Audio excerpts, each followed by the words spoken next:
கர்த்தருக்கு ஸ்தோத்திரம். கர்த்தருடைய வார்த்தையை கொடுக்க கர்த்தர் எனக்கு தந்த மகா பெரிய கிருபைக்காய் நான் கர்த்தரை ஸ்தோத்தரிக்கிறேன். வெளிப்படுத்தல் எழுதின விசேஷத்தை பற்றி நாம் பார்த்தோம். போன வாரம் வெளிப்படுத்தல் எழுதின விசேஷத்தில் 7வது சபைகளை பற்றி நாம் பார்த்தோம். 7வது சபை என்ன சபை? லவோதோக்கியா சபை. இந்த லவோதோக்கியா சபை எதற்கு அடையாளமான சபை? கடைசி கால சபைகளுக்கு அடையாளமான சபை. மற்ற 6 சபைகளிலும் இல்லாத ஒன்று இந்த லவோதோக்கியா சபையின் மேலே இருந்தது. என்ன இருந்தது? கர்த்தருடைய நேசம் இருந்தது. எவர்களை கர்த்தர் நேசிக்கிறார்களோ அவர்களை கர்த்தர் கடிந்து கொண்டு சிட்சிப்பார். அப்போ கர்த்தருடைய நேசம் நம்ம மேலே இருந்தால் கண்டிப்பாக அங்கே என்ன இருக்கும்? கடிந்து கொள்ளுதல் இருக்கும். உங்கள் பிள்ளைகள் மேலே நீங்கள் நேசம் வச்சுருந்தா கண்டிப்பாக அவனை என்ன செய்வீங்க? கடிந்து கொண்டு சிட்சிக்கணும். அப்போந்தான் உங்களுக்கு என்ன இருக்குது? நேசம் இருக்குது என்பது அர்த்தம். பிறம்பினாலே அல்லாமல் அவனுடைய மதியினம் நீங்காது. கண்டிப்பாக அவனை என்ன செய்யணும்? நீங்கள் கடிந்து கொள்ள வேண்டும். அப்போ இந்த சபைக்கு மேலே என்ன இருந்தது? கடிந்து கொள்ளுதல் இருந்தது. எந்த சபைக்கு மேலே கர்த்தருடைய நேசம் இருக்கோ அங்கே கடிந்து கொள்ளுதல் உபதேசம் கண்டிப்பாக இருக்கும். எங்கே கடிந்து கொள்ளுதல் உபதேசம் இருக்கோ அங்கே கர்த்தருடைய நேசம் இருக்குன்னு அர்த்தம். கர்த்தருடைய நேசம் இருந்தால் மாத்திரமே அவனை ஆயத்தப்படுத்துவார். கர்த்தருடைய நேசம் இல்லாதவர்களை கர்த்தர் ஆயத்தப்படுத்த மாட்டார். இந்த சபை கடைசி காலத்தில் இருக்கு, லவோதோக்கியா சபை. ஆனால் கர்த்தருடைய வருகைக்கு ஆயத்தப்படலை. ஆனால் இந்த சபைக்குள்ள என்ன இருக்குன்னா, நான் கர்த்தருடைய வருகைக்கு ஆயத்தப்பட்டு விட்டேன், இனி என்னிடத்தில் குறை ஒன்றும் இல்லை என்கிற எண்ணம் இருக்கு. எல்லா எண்ணங்களையும் கிறிஸ்துவுக்கு என்ன செய்யணும்? சிறைப்படுத்தணும். அப்போ மாத்திரமே நாம் தேவனுடைய வருகைக்கு ஆயத்தமாக்க முடியும். இந்த சபைக்குள்ள என்ன இருந்தது? சபை அதிகமாக கெட்டு போவது சிந்தைகளினாலே வீணரானார்கள். அவர்களுடைய இருதயம் இருள் அடைந்தது. ஏன் இந்த சிந்தையினாலே வீணர் ஆகுதார்கள்? உணர்வில்லாத ஹிருதயம். அப்போ இந்த சபையில் என்ன இருந்தது? ஒரு உணர்வில்லாத ஹிருதயம் இருக்கு. ஆனால் இந்த சபை என்ன சொல்லுது? நாங்கள் தேவனுக்கு வருகைக்கு ஆயத்தமானோம் என்று சொல்லுது. ஆனால் தேவனுடைய வருகைக்கும், அதாவது பரலோகத்துக்கும் இந்த சபைக்கும் கதவு அடைக்கப்பட்டிருக்கு. நேசர் கதவை தட்டுதார். நேசரின் சத்தமும் கேட்கல, கதவையும் திறக்கலை. அப்போ இந்த சபை எந்த அளவுக்கு உணர்வில்லாமல் இருக்கு. அங்கே உன்னத பாட்டில் உத்தமையே கதவை திற என்று சொன்னபோது நேசரின் சத்தமும் உள்ளே இருக்கிற சபைக்கு கேட்டுச்சு, மணவாட்டிக்கு கேட்டுச்சு. கதவை தட்டுற சத்தமும் மணவாட்டிக்கு கேட்டுச்சு. அப்போ அந்த சபையில் என்ன இருந்தது? ஜீவன் இருந்தது. அந்த சபைக்குள்ளே இருந்த வார்த்தை வந்தது, ஜீவன் இருந்தது, வார்த்தை இருந்தது. ஆனால் இந்த சபையை தட்டுதார். இந்த சபைக்குள்ள ஜீவன் இல்லை. ஆனால் இயேசுவினுடைய இரத்தத்தால் சம்பாதிக்கப்பட்ட சபை தான். ஆனால் இந்த சபைக்குள்ள ஜீவன் இல்லை. ஏன்? வார்த்தை இல்லை. எங்கே தேவனுடைய வார்த்தை இருக்கோ அங்கே தான் ஜீவன் இருக்கும். ஆதியிலே வார்த்தை இருந்தது, அந்த வார்த்தை தேவனிடத்தில் இருந்தது, அந்த வார்த்தை தேவனாய் இருந்தது. அவர் ஆதியிலே தேவனோடு இருந்தார். சகலமும் அவர் மூலமாய் உண்டாக்கப்பட்டது. உண்டானதொன்றும் அவராலே அல்லாமல் உண்டாகவில்லை. அவருக்குள் ஜீவன் இருந்தது. அந்த ஜீவன் மனுஷருக்கு எவருக்குள்? ஆதியிலே இருந்த வார்த்தைக்குள்.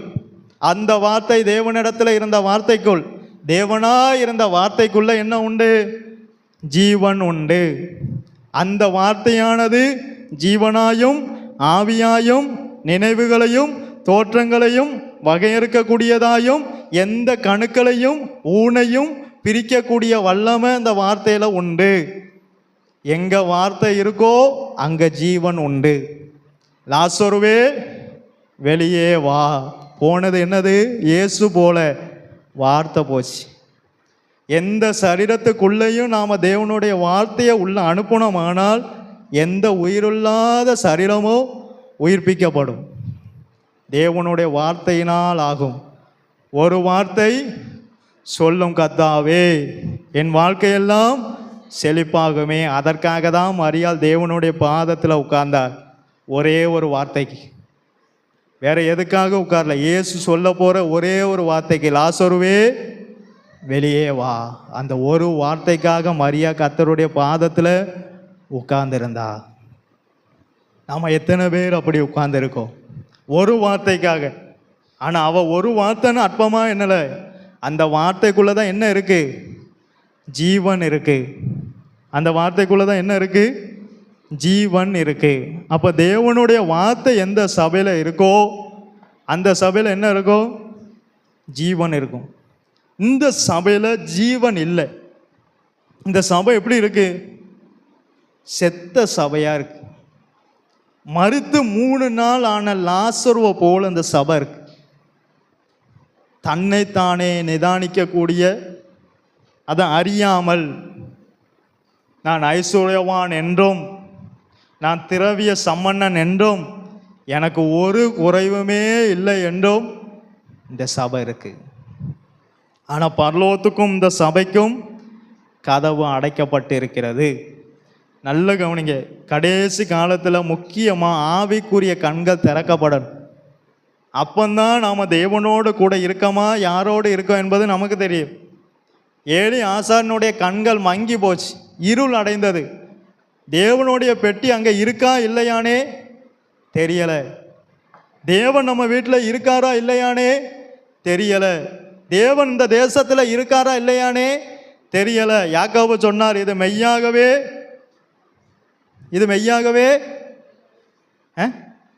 சொல்லுங்க, இது மெய்யாகவே கர்த்தர் வாசம் பண்ணுகிற ஸ்தலம்.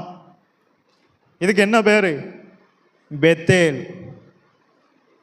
எப்படி கண்டார்? கண்கள் திறக்கப்பட்டது. சபைக்கு முதலாவது கண்கள் கண்டிப்பாக திறக்கப்படணும். இல்லைன்னா அறிய முடியாது. இல்லைன்னா நம்ம எந்த நிலைமையில் இருக்கோம் என்பதை உண்மையாகவே நம்மளால் அறிய முடியாது. ஒரு ஆஸ்பத்திரிக்கு போனால் அங்கே எல்லாருமே சுகம் பெற்றவங்களா இருக்க மாட்டாங்களே. ஆஸ்பத்திரியில் யார் நல்லா இருக்குன்னு ஆஸ்பத்திரி போவோமா? இல்லை. ஆனால் இந்த சபை நல்லா இருக்குன்னு சொல்லுது. அப்போ எப்படி பரலோகம் போகும்? பரிசுத்தம் ஆகிறவன் இன்னும் பரிசுத்தமாகணும். இயேசு வருக வர பரிசுத்தமாகணும். இயேசு வருக வர பரிசுத்தமாகணும். நீதி செய்கிறவன் இன்னும் நீதி செய்யணும். எப்போ? இயேசு வருக வர. ஒருவன் நல்ல கிரியையை ஆரம்பித்தால் அதை முடிகிற வரைக்கும் என்ன செய்யணும்? அதை செய்யணும் என்று வசனம் சொல்லுது. பரிசுத்தமாகிறவன் இயேசு வருகிற வர பரிசுத்தமாகணும். நீதி செய்கிறவன் இயேசு வருகிற வர நீதி செய்யணும். அதான் சோர்ந்து போகாமல் நன்மை செய்யுங்கள். நன்மை செய்வதிலே சோர்ந்து போகாதிருங்கள். அப்போ இந்த சபை உள்ள இருக்கு, சபைக்குள்ள தான் இருக்கு.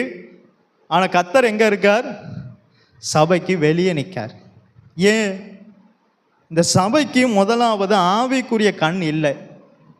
ஆவிக்குரிய கண் இருந்தால் மாத்திரமே நம்ம தேவனோடு கூட இருக்கிறோமா? இந்த சபை எப்படி இருக்கு? நித்திர மயக்கத்தில் இருக்கு. சிம்சோன் நித்திரையில் இருந்தார். தேவனுடைய வல்லமை அவனை விட்டு போனதே தெரியலை. இப்போ அநேக சபை இப்படி தான் இருக்கு, நித்திரையில் இருக்கு. எதில் இருக்கு? நித்திரையில் இருக்கு. ஆனால் உட்கார்ந்து இருக்கான். நான் சொல்ல ஆவிக்குரிய நித்திரை. எந்த நித்திரையில் இருக்கு? ஆவிக்குரிய நித்திரையில் இருக்கு. சில உலகத்தால் நயங்காட்டப்பட்டு நித்திரையில் இருக்கு. சிம்சோன் எதால நயங்காட்டப்பட்டான்? உலகத்தால் நயங்காக்கப்பட்டு பாவிகள் உனக்கு நயங்காட்டினாலும் அதற்கு நீ சம்மதியாதே. அதான் நித்திரை வரும். உன் இருதயம் எங்கேயோ அங்கே தான் உன் பொக்கிஷமும் இருக்கு.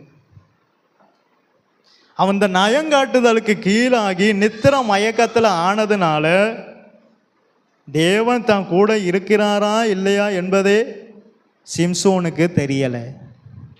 அந்த பிரசன்னத்தை உணர முடியலை. கர்த்தர் நம்மோடு கூட இருக்கிறார் என்பதை அறியலை. சவுல் நடந்தா, சிங்காசனத்தில் உட்கார்ந்தா, ஓடுனா, எல்லாமே செஞ்சான், யுத்தம் பண்ணினான். ஆனால் கர்த்தருடைய ஆவியானவர் அவனோடு கூட இருக்கிறாரா இல்லையா என்பதை தெரியல.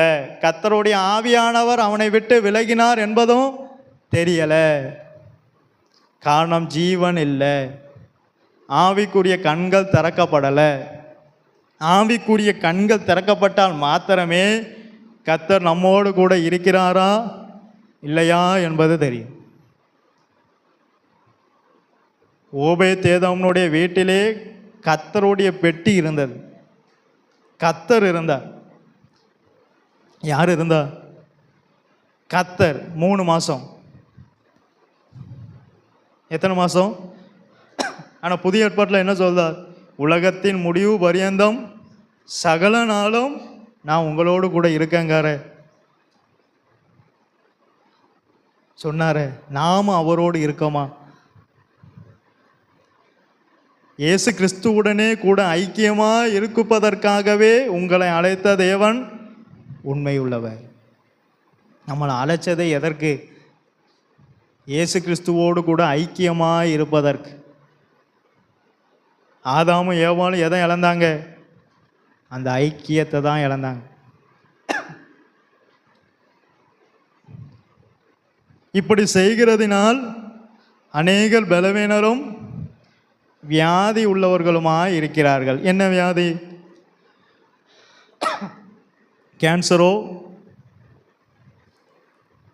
பிபிஓ, அந்த வியாதி அல்ல.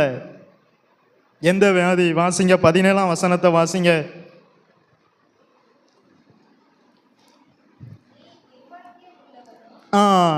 மைக் ஆன் பண்ணியிருக்கான். நீ நிர்பாக்கியம் உள்ளவனும் பரிதபிக்கப்படத்தக்கவனும் தரித்திரனும் குருடனும். அப்போ இந்த சபையில் கண்ணு இருந்திருக்கு. நான் சொல்றது எல்லாமே நீங்கள் அப்படியே சிந்திக்கக்கூடாது, ஆவிக்குரிய ரீதியாக சிந்திக்கணும். சபையில் என்ன இருந்திருக்கு? சபையில் என்ன இருந்தது? கண்ணு இருக்க போய் தான் அவங்க என்ன சொல்றாங்க? நாங்கள் திரவிய சம்பன்னன், நாங்கள் ஐஸ்வர்யவான், எங்களுக்கு ஒரு குறையுமே இல்லை. கண் திறக்க போய், தண்ணி இருக்க போய் தானே சொன்னாங்க. ஆனால் ஆவிக்குரிய கண்ணு திறக்கப்படலையே. ஆவிக்குரிய கண்ணு யாருக்கு திறக்கப்படுதோ அவன்கிட்ட என்ன இருக்கும்? கண்டிப்பாக அவன்கிட்ட என்ன இருக்கும்? உணர்வு இருக்கும். ஆவிக்குரிய கண்கள் யாருக்கு திறக்கப்படுதோ அவனிடத்தில் கண்டிப்பாக என்ன இருக்கும்? உணர்வு நஷ்டப்படாமல் இருக்கும். ஏலி ஆசாரியனுடைய கண்கள் இருள் அடைந்ததினால் தேவனுடைய பெட்டி விட்டு விலகி போனதை அவன் பிடறி முழுந்து செத்தான். தேவன் இல்லை கூட, கண்கள் மங்கிற்று. மோசேயோ மரிக்கும் வரை தன் கண்கள் இருள் அடையவில்லை. மரிக்கிற வரைக்கும் இந்த கண் இருள் அடையக்கூடாது. இது ஒரு விளக்கு. விளக்கு அணையாமல் எப்படி காத்துக்கொள்வோம்? அதே மாதிரி காத்துக்கொள்ளணும். இந்த விளக்கு அணையக்கூடாது. தாவீதுட்ட சொன்னான், நீ முதி வயதுள்ளவன் ஆனீர், உம்முடைய விளக்கு அணைந்து போகாமல் இருப்பதற்கு போய் என்ன செய்யும்? இளைப்பாறும் சொன்னான். ஏன்னா இளைப்பாறும் போது என்ன ஆகும்? விளக்கு அணையும். நானும் யுத்தத்துக்கு வாரேன். என் விளக்கு என்ன செய்யக்கூடாது? அணையக்கூடாது. விளக்கு அணையாமல் இருக்குன்னா எல்லா மீட்டிங்லேயும் பங்கு பெறுங்க. வசனத்தை கேட்டுக்கிட்டே இருங்க. வசனத்தை உள்ளே அனுப்பிட்டே இருங்க. அப்போ தான் இந்த விளக்கு அணையாது, கண்ணு மூடாது. கண்ணு மூடின சபை அதான் செத்த சபைன்னு சொல்ல காரணம். லவோதோக்கிய சபைக்கு பேர் என்னது? செத்த சபை. அப்போஸ்தலருடைய காலத்தில் இருந்தது போல் இப்போ சபை இல்லை. ஒரு அப்போஸ்தலன் வந்து இங்கே நின்று பிரசங்கம் பண்ணால் அவன் அப்போஸ்தலனா இல்லையா என்பதை கண்டுபிடிக்கும் சபை. ஏன்னா அவனுடைய உபதேசம். எபேசு சபையில் ஒரு ஊழியக்காரர் போய் நின்னால் நான் அப்போஸ்தலன் என்று சொல்லிட்டு போய் அவன் நின்று பிரசங்கம் பண்ண வந்தான்னா அந்த விசுவாசிகள் முதலாவது அவங்கள பிரசங்கம் பண்ண சொல்லுவாங்க. அந்த பிரசங்கத்தில் அவன் இம்மைக்குரியதையே பேசிட்டு இருந்தான். ஆனால் அவன் தேவனிடத்திலிருந்து வந்த அப்போஸ்தலன் அல்ல. பரலோகத்தை குறித்து பேசினான், ஆனால் அவன் அப்போஸ்தலன் என்று கண்டுபிடிப்பாங்க. நீங்கள் எபேசு சபை எடுங்க. வெளிப்படுத்த எழுதின விசேஷம் 2ஆம் அதிகாரம் 2ஆம் வசனத்தை வாசிங்க. உன் கிரியைகள் உன் கிரியைகளையும் உன் பிரயாசத்தையும் உன் பொறுமையையும் நீ பொல்லாதவர்களை சகிக்க கூடாமல் இருக்கிறதையும் நீ பொல்லாதவர்களை சகிக்க கூடாமல் இருக்கிறதையும் அப்போஸ்தலர் அல்லாதவர்கள் அப்போஸ்தலர் அல்ல ஆனால் தங்களை அப்போஸ்தலர் என்று சொல்லுகிறதை நீ சோதித்து சோதிக்கணும், சோதித்து அவர்களை பொய்யர் என்று கண்டறிந்ததையும். அப்ப கண்ணு திறக்கப்பட்டிருக்கு. எபேசு சபைக்கு என்ன இருக்கு? எபேசு சபைக்கு என்ன இருந்திருக்கு? கண்ணு திறக்கப்பட்டிருக்கு. ஒருத்தன் பிரசங்கம் பண்ணா அவன் அப்போ எந்த உபதேசத்தை பண்ணுதான் என்பதை கண்டுபிடிக்கணும். இவன் அப்போஸ்தலனா இல்லையா என்பதை என்ன செய்யணும்? எபேசு சபை அப்படி தான் கண்டுபிடிக்கும். ஒருத்தன் அப்போஸ்தலன் வந்து சொன்ன உடனே நீங்கள் ஊழியக்காரங்களா வாங்க, கர்த்தர் என்ன எங்களுக்காக ஜெபம் பண்ணுங்க அப்படின்னு சொல்ல மாட்டாங்க. முதலாவது அவங்கள சபையில் என்ன செய்வாங்க? பிரசங்கம் பண்ண சொல்லுவாங்க. அந்த பிரசங்கத்தில் அவங்கள பரலோகத்துக்கு நேராக வழி நடத்துகிற பிரசங்கமாக இருந்தால் அவங்க யார்? தேவனிடத்திலிருந்து வந்த நிக்கோதேமு வந்து ராத்திரியில் வாரான், வந்து கேட்கார், நீ தேவனிடத்திலிருந்து வந்த போதகர். எத்தனையோ வேதபாரகர் இருந்தாங்க, எத்தனையோ பரிசேயர் இருந்தாங்க, அவங்கள பார்த்து சொல்லலை. ஆனால் இந்த போதகரை பார்த்து சொன்னார், நீ தேவனிடத்திலிருந்து வந்த போதகர். அப்படி கண்டுபிடிக்கணும் சபை. எனக்கு கண்கள் திறக்கப்பட்டிருக்கு, கண்கள் மங்கலை, கண்கள் இருளடையலை. கண்கள்லாம் நிறைய இருக்கு. கண்கள் மங்கக்கூடாது, கண்கள் இருளடையக்கூடாது. மங்கின திரியை அணையாமலும் நெறிந்த நாளலை முறியாமலும் இருக்கிற கர்த்தர், அது கிருபை. நம்முடைய தயவு அல்ல, நம்முடைய பரிசுத்தம் அல்ல, கிருபை. நமக்கு எது வந்தாலும் என்னதான்? கிருபைக்கு அடுத்து தான் நாம. ஏன்னா இதே என்ன காலம்? கிருபையின் காலம். இப்போ இந்த சபையில் என்ன இல்லை? ஜீவன் இல்லை. இந்த சபை எப்படி இருக்கு? 17ஆம் வசனத்தை வாசிங்க. நீ நிர்பாக்கியம் உள்ளவனும் பரிதபிக்கப்படத்தக்கவனும் தரித்திரனும் குருடனும் நிர்வாணியமாய் இருக்கிறதை அறியாமல். சபை என்ன செய்யல? அறியல. வியாதியில இருக்கு. சபைக்குள்ள என்ன இருக்கு? வியாதி இருக்கு. நீங்கள் இப்படி செய்கிறதுனால் பலவீனரும் வியாதி உள்ளவர்களுமாய் இருக்கிறீர்கள். அபாத்திரமாய் போஜனமான பண்ண நமக்குள்ள வியாதிகள் உண்டாகும். நான் சொல்ல சரீர வியாதி இல்லை, அபாத்திரமாய் போஜனமான பண்ண நமக்குள்ள இன்னும் அதிகமாக தான் வியாதி உண்டாகும். நம்ம போஜனமான அப்பம் பிட்டு கொடுக்கும்போது கண்கள் திறக்கப்பட்டன. அப்போ இந்த அப்பத்தை நாம் புசிக்கும் போது வியாதி, என்ன வியாதி மாறணும்? நிர்மாக்கியம் என்கிற வியாதி, பரிதபிக்கப்படத்தக்கவனாய் இருந்த வியாதி, தரித்திரராய் இருக்கிற வியாதி, குருடராய் இருக்கிற வியாதி, நிர்வாணியாய் இருக்கிற வியாதி. ஆதாம் ஏவாளும் நிர்வாணியாய் இருந்தபோது தாங்கள் நிர்வாணியாய் இருந்ததை அப்போ என்ன செய்யலை? அதாவது ஆவிக்குரிய கண்கள் திறக்கப்பட்ட போது என்ன வரல உங்களுக்கு? அப்போ இப்படி தான் இருந்தாங்க, தேவ மகிமையில தான் இருந்தாங்க. வசனம் நல்லா சொல்லு. நீங்கள் அந்த வசனத்தை இருக்கு, 2 விதமாக இருக்கு. நிர்வாணியாக இருந்தும் அவங்க வெக்கப்படாமல் இருந்தாங்க, ஏன்னா தேவ மகிமை இருந்தது, கண்கள் திறக்கப்பட்டிருக்கு. ஆனால் இப்போ சாத்தானுடைய பேச்சை கேட்டு நிர்வாணம் வந்தபோது தாங்கள் நிர்வாணி என்பதை அறிந்து காட்டு அத்தி மரத்தின் பின்னே ஒளிந்து கொண்டார்கள். அப்போ ஆவிக்குரிய கண் என்னாச்சு? மங்கிச்சு. எப்போ மங்குது? சாத்தானுடைய உபதேசம் எப்போ ஒரு சபைக்குள்ள வருதோ, சபைனா யாரு? நாம. இங்கே சாத்தானுடைய உபதேசம் உள்ள வரக்கூடாது. அவர் அப்படி சொன்னார், இவன் இப்படி சொன்னார். அந்த உபதேசம் கர்த்தர் என்ன சொல்லுதார்? ஏதேன் தோட்டத்தில் 2 உபதேசம் இருக்கும். கர்த்தர் சொன்னது என்னது? கர்த்தர் சொன்னது என்னது? அதை நம்ம கேட்க மாட்டோம் பாருங்க. சாத்தான் சொல்றது லபக்குன்னு உள்ள போகும். கர்த்தர் சொல்றது, ஏன்னா அது நமக்கு ஏற்ற மாதிரி இருக்கும். கர்த்தர் சொல்றது நமக்கு ஏற்ற மாதிரி இருக்காது. ஐயா நீ அதை புசித்தா சாகவே சாவாய், அது அவனுக்கு எப்படி இருக்கு? இவர் என்ன போதகர் அப்படிங்கிற மாதிரி இருக்கு. ஆனால் சாத்தான் வந்து சொன்னா நீ அதை புசித்தால் சாகவே சாவதில்லை. இவருடைய உபதேசம் எப்படி இருக்கு? இதுதான் கண்கள் மறைக்கப்பட காரணம். இங்கே தான் சாத்தான் கண்ணை மறைப்பான். உங்கள் இச்சைகளுக்கு ஏற்ற போதகத்தை கொண்டு வருவான். இங்கே ஞாயிற்றுக்கிழமை இந்த உபதேசத்தை கேட்கீங்க, மற்ற 6 நாள் எப்படி கேட்கீங்கன்னு தெரியாத. மற்ற 6 நாள் யாருடைய உபதேசம் உள்ளே இருக்குன்னு தெரியாத. அவங்க சொன்னது இருக்கலாம், இவங்க சொன்னது இருக்கலாம், யார் சொன்னது இருக்கலாம். ஆனால் தேவன் என்ன சொன்னார் அதுதான் உள்ளே இருக்கணும். அது இருந்தால் கண்ணு தெளிவாகும், அது இல்லைன்னா கண்ணு மூடும். எது வேணும்? கர்த்தருடைய உபதேசத்தை கேளுங்க. வேற எந்த உபதேசத்தையும் உள்ள அனுப்பாதீங்க. எது உங்களை பரலோகத்துக்கு நேராக நடத்தும்னு உங்களுக்கு தெரியுமா இல்லையா? ஐயா, இப்போ ஒருத்தர் நம்ம ஒரு ஊருக்கு போகிறோம், நமக்கு வழி தெரியலை, ஒருத்தர் வழி சொல்லுதார், அவர் சொல்றதை நம்பி அப்போ அவர் சொல்றது கரெக்டாக தான் இருக்கணும்னு அந்த ஊர் கரெக்டாக தான் கேட்போம். வெளிவாட்ட போய் இந்த ஊருக்கு எப்படி போகும் கேட்போமா? இப்போ ஒரு வீட்டுக்கு போகிறோம், அந்த வீடு பக்கத்தில் இவர் வீடு அப்படின்னு அட்ரஸ் சொன்னாதான் தெரியும். எவனே சொல்லாமல் எப்படி தெரியும்? எப்படி தெரியும்? அப்போ நாம் யார்கிட்ட கேட்போம்? நீங்கள் நல்ல கவனிங்களேன், ஒரு நல்ல நாலேஜ் உள்ளவங்க ஆனால் நேராக ஆட்டோக்காரர்கிட்ட போய் தான் கேட்பாங்க. ஏன்? ஏன்னா அவனுக்கு முக்கு சந்து எல்லாமே தெரிஞ்சிருக்கும்.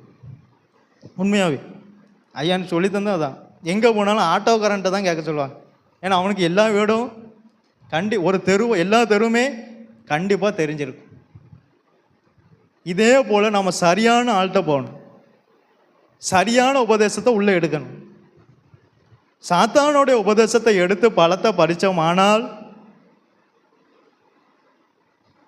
என்னால் நீ கெட்ட அந்த மாதிரி ஆயிற்று. ஆதாமும் ஏவாளும் ஏதேனை விட்டு துரத்தப்பட்டார்கள். இதான் பரிதபிக்கப்பட்டவன். நாம் பரிதாபப்படுவோம், ஆனால் பரிதபிக்கப்பட்டவங்களே நாம தான். ஆதாமும் ஏவாளும் வெளியே துரத்துனாங்கள்ல, அதுதான் பரிதபிக்கப்பட்டவன். வியாதி வந்துட்டு கிறிஸ்துவோடு கூட ஐக்கியம் போயிட்டு பரிதபிக்கப்பட்டவனாக மாறினான். உம்முடைய நாமத்தினாலே எல்லாம் செய்தோம், கதவும் அடைக்கப்பட்ட போது கத்தாவே கத்தாவே என்று சொன்னாங்களே, அவங்க தான் பரிதபிக்கப்பட்டவங்க. பிதாவின் சித்தத்தின்படி செய்கிறவனே அல்லாமல் ஒருவனும் தேவனுடைய ராஜ்யத்திலே. அப்போ பிதாவுக்கும் நமக்கும் ஐக்கியம் இருக்கணும், குமாரனுக்கும் நமக்கும் ஐக்கியம் இருக்கணும், ஆவியானவருக்கும் நமக்கும் ஐக்கியம் இருக்கணும். ஆவியானவர் நம்மளை நடத்துவார், குமாரன் நம்மளை சுத்திகரிப்பார் அந்த வழியில். பிதாவோடு நமக்கு என்ன இருக்கணும்? அவர் என்ன செய்வார்? அங்கே கொண்டு போவார். பிதா ஒருவனை இழுத்து கொள்ளாவிட்டால் அவன் என்னிடத்தில் தானாய் வரான். இந்த 3 பேரோடும் ஐக்கியம் இருக்கணும். நம்ம இப்போ யாரோட ஐக்கியத்தில் இருக்கோம்? ஒரே வார்த்தையில் சொல்லிடுவோம், நான் கர்த்தரோடு பிதாவோடும் ஐக்கியத்தில் இருக்கணும், குமாரனோடும் ஐக்கியத்தில் இருக்கணும், பரிசுத்த ஆவியானவரோடும் ஐக்கியத்தில் இருக்கணும். 3 பேரோடும் ஃபெல்லோஷிப் இருக்கணும். எங்களுடைய ஐக்கியம் பிதாவோடும் குமாரனாகிய பரிசுத்த ஆவியானவர் எங்கே இருக்கார்? உள்ளே இருக்கார். 3 பேரோடும் ஃபெல்லோஷிப் இருக்கணும். அப்படி இருந்தால் மாத்திரமே எங்கே போக முடியும்? பரலோகம். பரலோகம் போகணும்னா அந்த 3 பேரோடும் ஃபெல்லோஷிப் இருக்கணும். இப்போ சபை பரிதபிக்கப்பட்டவனா இருக்கு. எப்படி இருக்கு? பரிதபிக்கப்பட்டவங்களா இருக்காங்க. பரிதபிக்கப்பட்டவங்கன்னா யார்? 1 கொரிந்தியர் 15ஆம் அதிகாரம் 19ஆம் வசனத்தை வாசிங்க.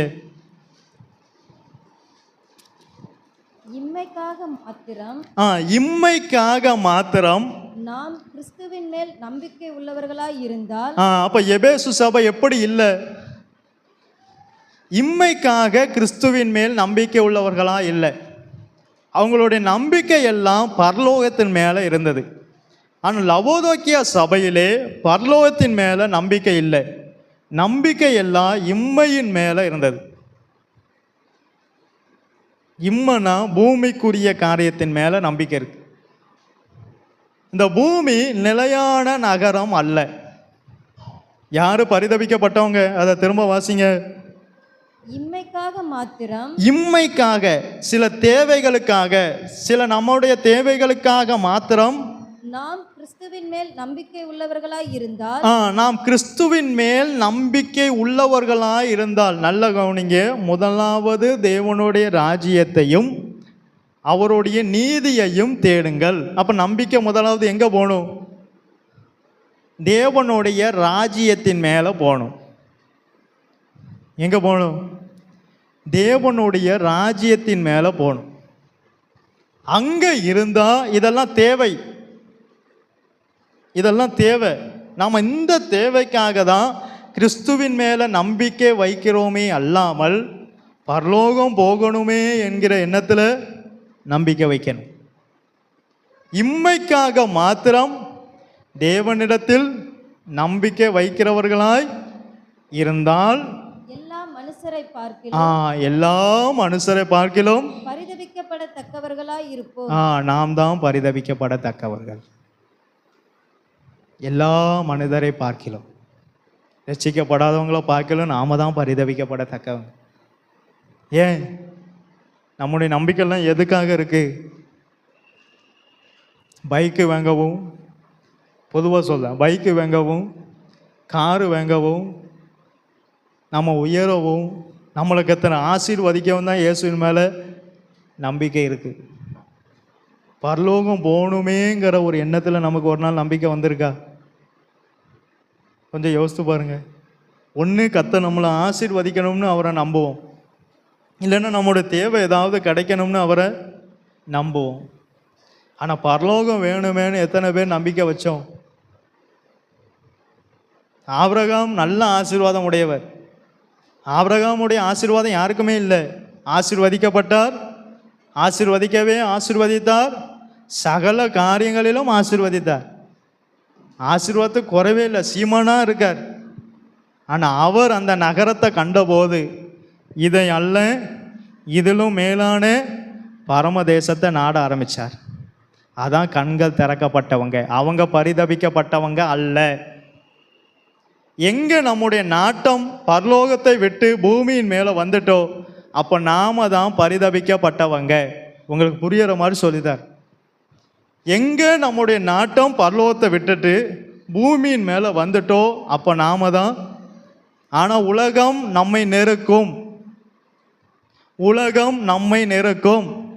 இந்த உலகத்திலே உபத்திரவம் உண்டு. ஆனால் உங்கள் இருதயம் எங்கே இருக்கோ அங்கே தான் உங்கள் பொக்கிஷமும் இருக்கும். நம்மளை சுகமாக வாழுன்னு கத்தர் வைக்கல, உலகத்தில் உபத்திரத்தை வச்சுட்டு தான் நம்மளை கொண்டு வந்து வச்சிருக்க. உபத்திரம் இருக்கும், ஆனால் நம்ம இருதயம் எங்கே இருக்கணும்?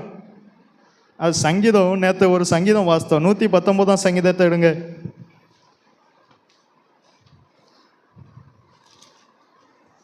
நான் சொல்த வசனத்தை வாசிங்க, ஒரு நிமிஷம். சங்கீதம் 119 51 வாசிங்க. அகந்தைக்காரர், இவர் தாவீது என்ன சொல்றார் பாருங்க. அகந்தைக்காரர் என்னை மிகவும் பரியாசம் பண்ணியும், அவரை நெருக்குதாங்க, அவரை பரியாசம். இப்போ நம்மள பரியாசம் பண்ண நாம அப்படியே உட்காந்துருவோம். டயர்ல என்ன இருக்காது? ஏர் இருக்காது. லேச ஒரு முள்ளு குத்துனா ஏறு புஷ்ஷுன்னு போயிடும். ஆனால் அகந்தைக்காரர் எல்லாம் தாவீதை வந்து பரியாசம் பண்ணியும், நான் உமது வேதத்தை விட்டு, ஹிருதயம் அவருடைய வேதத்தை விட்டு விலகினதில்லை, விலகலை. எவ்வளோ ஃபெல்லோஷிப்பு, எவ்வளோ பெரிய ஐக்கியம்.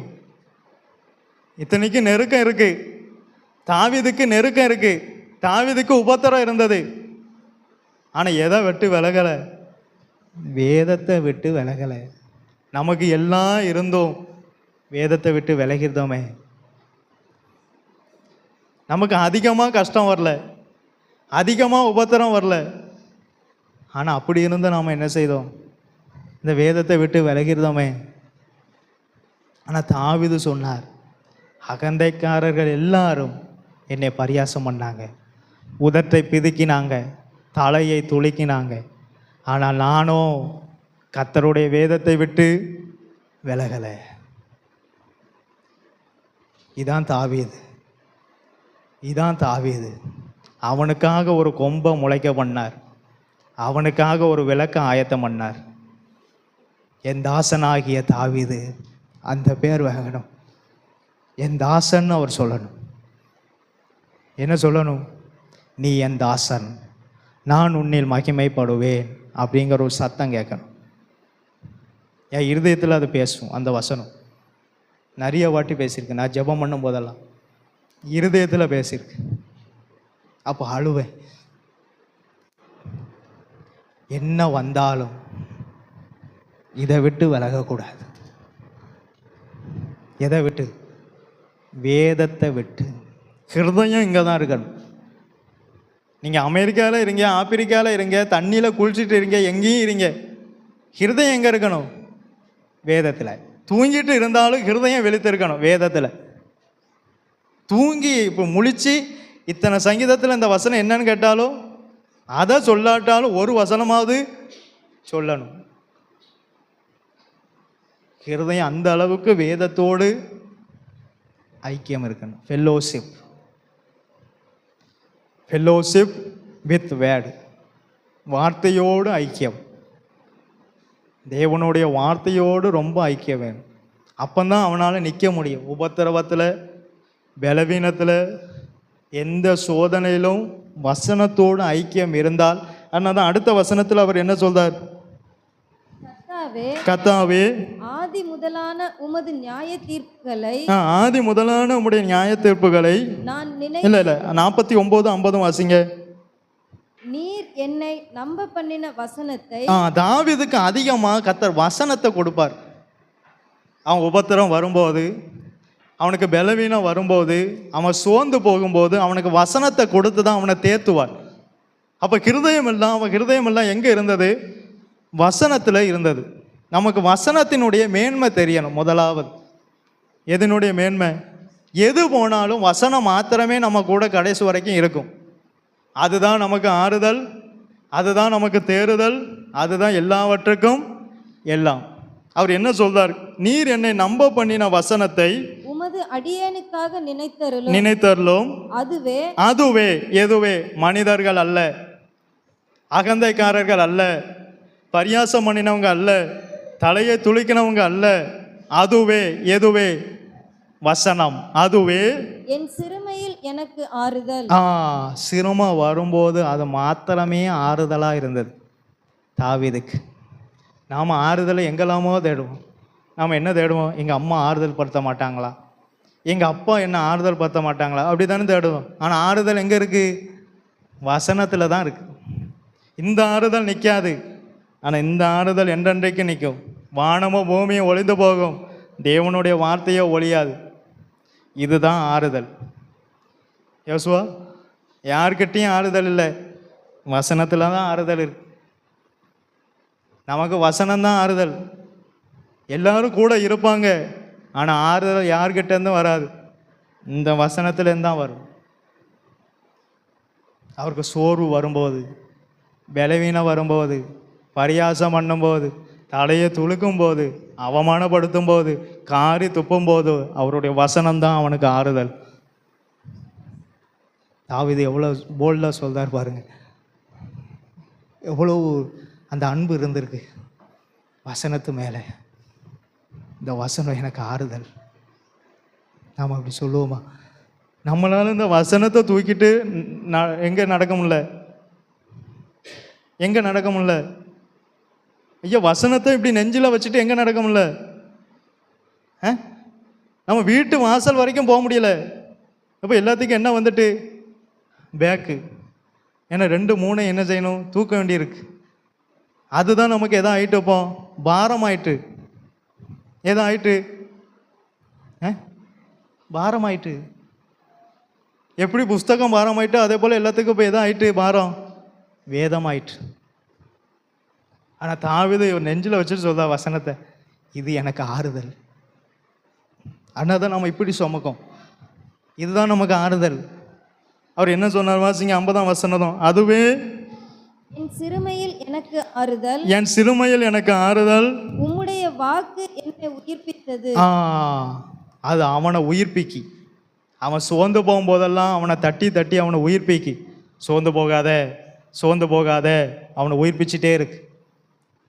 அந்த அளவுக்கு இந்த வசனத்தோடு ஐக்கியமாக நாம் இருந்தால் இந்த வசனம் நமக்கு எல்லாவற்றுக்கும் எல்லாமா இருக்கும்.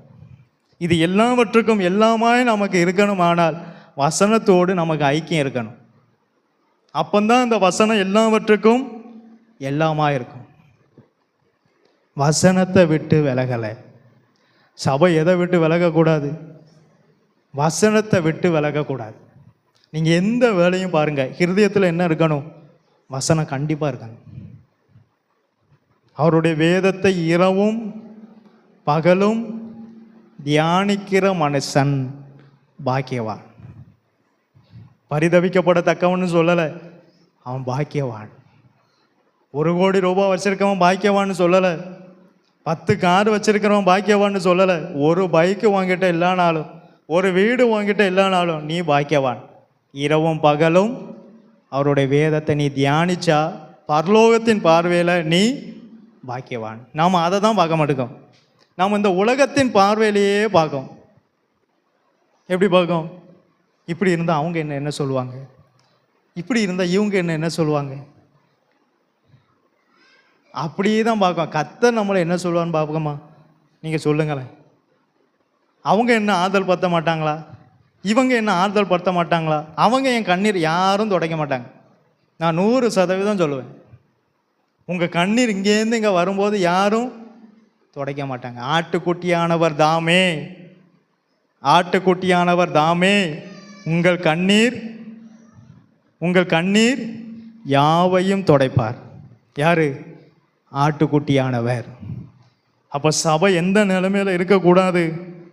பரிதபிக்கப்பட்ட நிலைமையில் இருக்கக்கூடாது. பரிதபிக்கப்பட்டவங்க யாரு? இம்மைக்காக மாத்திரம் கர்த்தர் மேலே நம்பிக்கை வைக்கிற, கர்த்தரை தெய்வமாய் கொண்ட ஜனம் பாக்கியம் உள்ளது. தெய்வம் நாம ரசிக்கப்பட்டோம், பாக்கியவனா மாறிட்டோம். ஆனால் இம்மைக்காக தானே நம்ம நம்பிக்கை இருக்கு. இப்போ ஏதாவது ஒரு தேவைன்னா கர்த்தரை நம்புவோம். பரலோகத்துக்காக யாராவது நம்புதோமா? இல்லை. ஆனால் நமக்கு முன்னே அநேக சாட்சிகள் போகுது, மேகங்கள் போல இத்தனை திரளான சாட்சிகள். அவங்கெல்லாம் பரிதபிக்கப்பட்டவங்க இல்லை, அவங்கெல்லாம் பாக்கியவான்கள். ஏன்னா அனித்தியமான பாவ சந்தோஷத்தை அனுபவிப்பதை பார்க்கிலும் தேவனுடைய ஜனங்களோடே துன்பத்தை அனுபவிப்பதை தெரிந்து கொண்டான். அவன் பரிதபிக்கப்பட்டவன் அல்ல. அனித்தியமான பாவ சந்தோஷங்களை அனுபவிக்கிறவன் தான் பரிதபிக்கப்பட்டவன். நாம் எதோடு ஐக்கியத்தில் இருக்கணும்? வசனத்தோடு ஃபெல்லோஷிப்பில் இருக்கணும்.